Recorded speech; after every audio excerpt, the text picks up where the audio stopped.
Hello,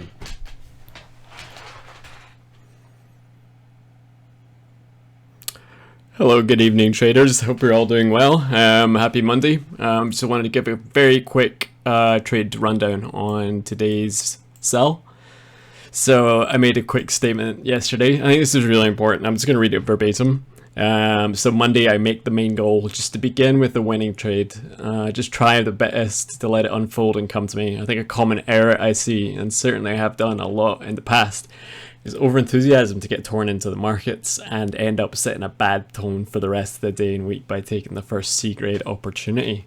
So I try my best just to have my markups and alert ready, and just set the goal of making one solid trade, or more if the situation allows. I tend to like shit on Mondays because when I ran my stats, every day was profitable apart from Monday. Monday was always a losing day for me, and the question becomes, is it the markets or is it me? You know, is there something psychological going on about coming in on a Monday? Maybe being over eager. So I make Monday the goal just to have one good trade, just to start off the week on a good frame of mind. So I'm being very patient, and we'll just check the morning analysis first. I did a very quick analysis about 5 a.m. Let's see.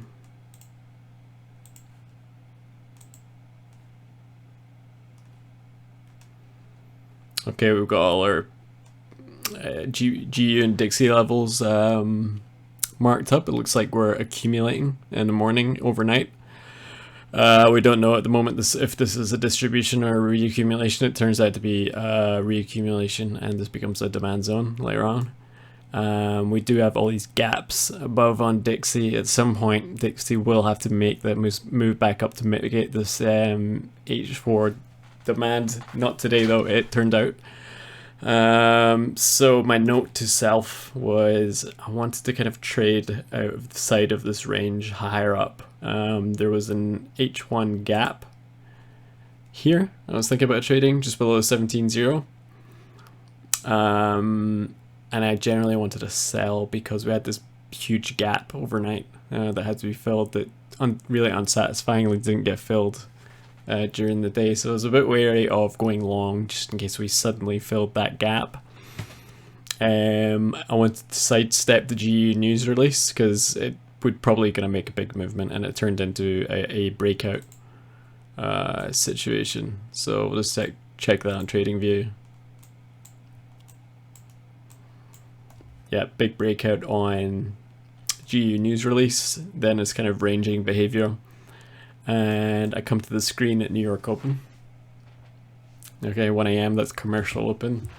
NYSE is at 2:30, but you'll see volume start picking up at 1 p.m. UK time. So this is when I'm looking, and my eyes are on two things. We've got this H1 supply above, so we're going to be running into orders here.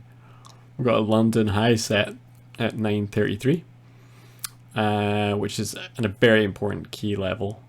So we'll just see how this plays out. What I'm looking for is setup 1, which is a key level grab in trading level, such as supply of demand, then some price action to support, or volume to support confirmation.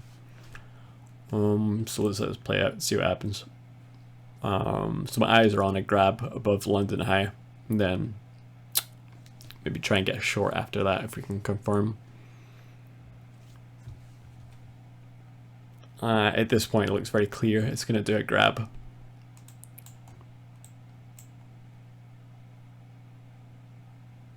So we're obviously not rushing in here because it could just rocket up. We don't know where it's going to go. This supply could be completely wiped, so we have to wait. And now this is very interesting. It's very rapid displacement that ends up breaking structure. So we now have a little mini M1 supply zone, New York high set.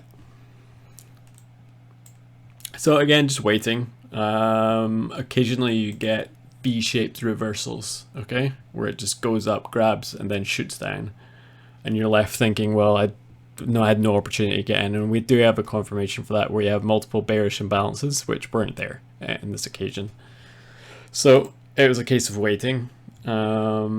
see what happens. And it ends up building a bit of liquidity with this trend line. And because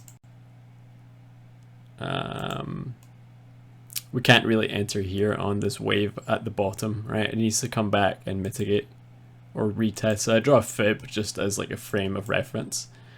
I have no interest in trading below the 50% mark. It has to come into this premium zone at least. And what I'm looking for, and I show in the chat, the plan was to have some kind of low volume retest of this M1 supply. So just waiting. Let's speed up.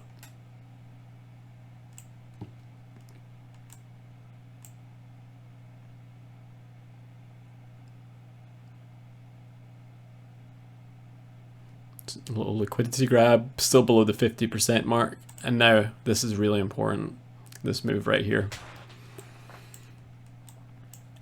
So what do we notice? First of all, we create this huge imbalance, okay? 0.53.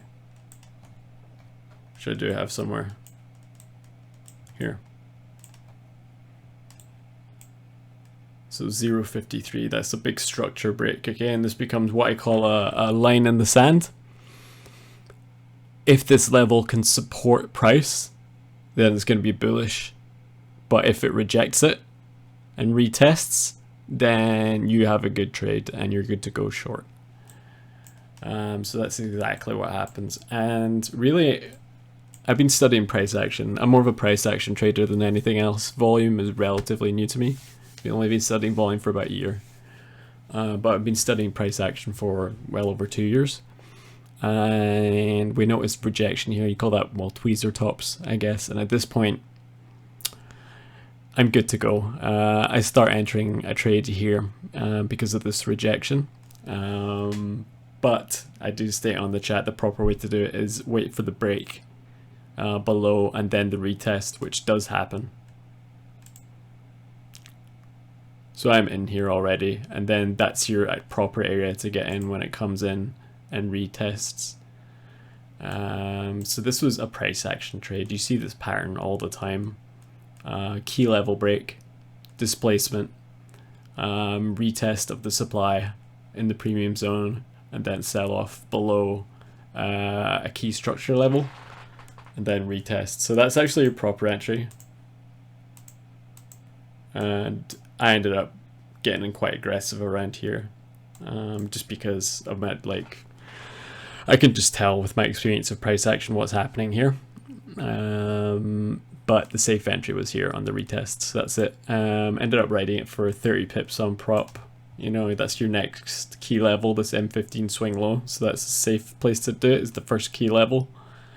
I'm sorry I did say like 50 or 60 pips on the chat, so I know a lot of people did get break-even doing this, and on my personal account I also got break-even, so, but I ended up taking like 7k or something on my prop account, so that was alright.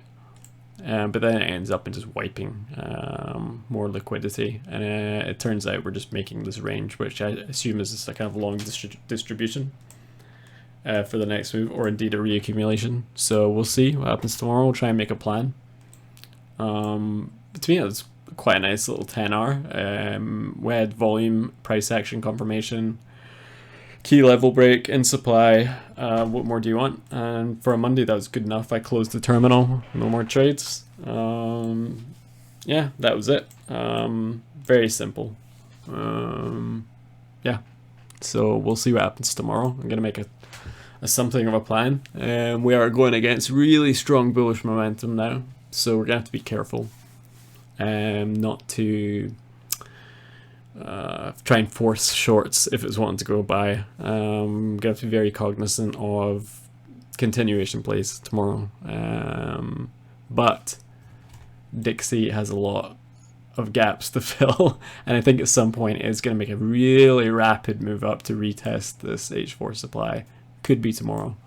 So I do expect a short opportunity, probably tomorrow on GU. So we'll see how it goes. We'll make a plan, see what Asia does, and that's it. Thanks, hope you have a great night. Any questions, DM me, Jeff T on Discord, and the Cable Traders on Instagram.